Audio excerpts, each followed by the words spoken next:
Allah subhanahu wa ta'ala tells us in the Quran, اعلموا أنما الحياة الدنيا لعب ولهو وزينة وتفاخر بينكم وتكاثر في الأموال والأولاد. Know that the life of this world is play, amusement. You know what's very interesting about this ayah? Is when you break down this ayah, from Surah Al-Hadid, you find that this ayah is a chronological timeline of our life in this world, of the things that matter most to us in this world. Because when we first come into this life, what's the most important thing to us as a child? It's play.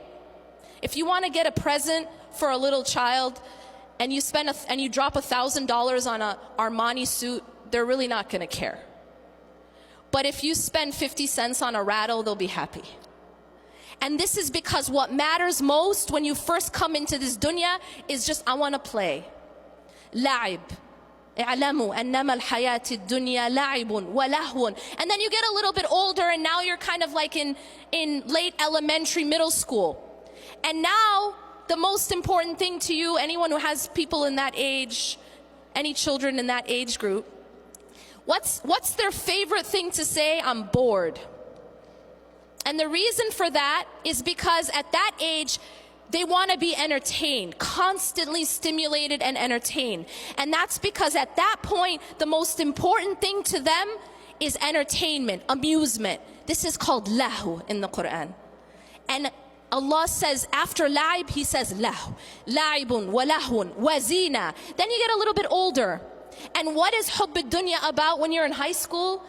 Well, pretty much it's about what you look like, what you're wearing. This is the time when people are so concerned about what they look like that this is when you see spikes in things like eating disorders, because what you look like becomes of utmost importance. And so here Allah says zina. Zina is adornment, looking good. لَعِبٌ وَلَهْوٌ وَزِينَةٌ وَتَفَاخُرٌ بَيْنَكُمْ. Now you get a little bit older.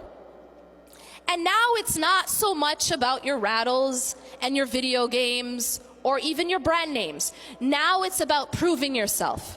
Now it's about, how do I stack up next to someone else? What medical school are you getting into? How are your grades? And now it's tafakhurun baynakum. Now you're trying to show off.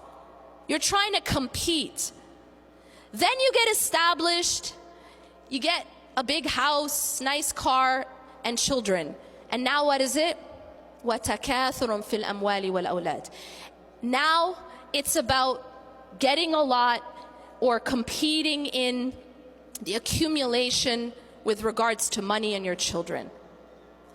But what's so interesting here is that Allah says all of this, He gives us an analogy. See, all of these are halal things. But these are the things we get caught up in. And each person is at a different stage in that dunya. But all of it, كَمَثَلِ غَيْثٍ أَعْجَبَ الْكُفَّارَ نَبَاتُهُ ثُمَّ يَهِيجُ فَتَرَاهُ مُصْفَرًّا. All of this stuff that we get so caught up in, it's like a heavy rain that makes the farmer super excited for a while. Because what happens, it brings vegetation. But then what happens to that vegetation? These things that we chase, what happens to it?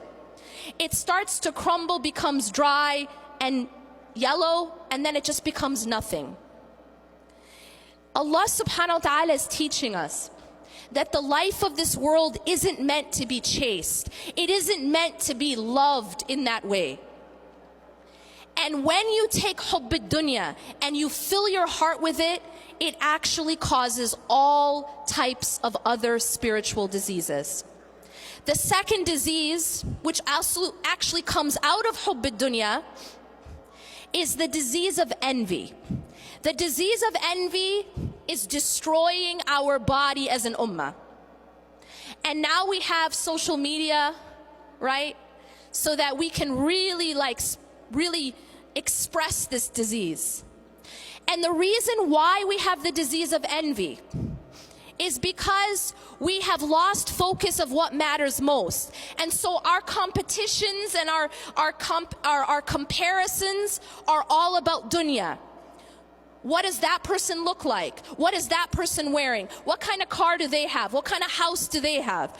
And so our comparisons are all dunya, dunya, dunya. We've lost sight of what actually matters.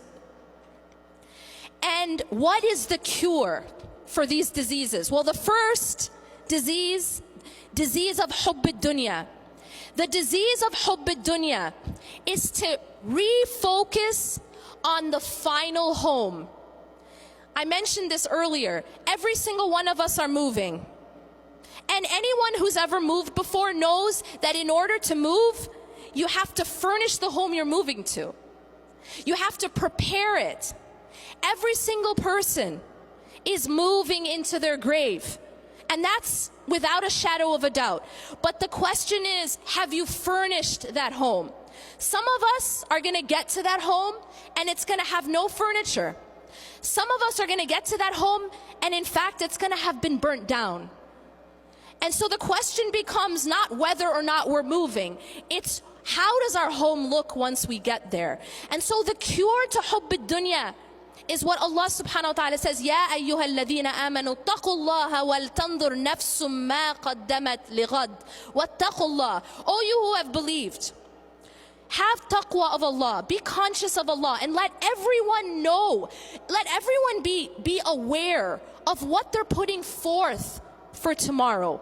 Plan for that home because you're going there. The question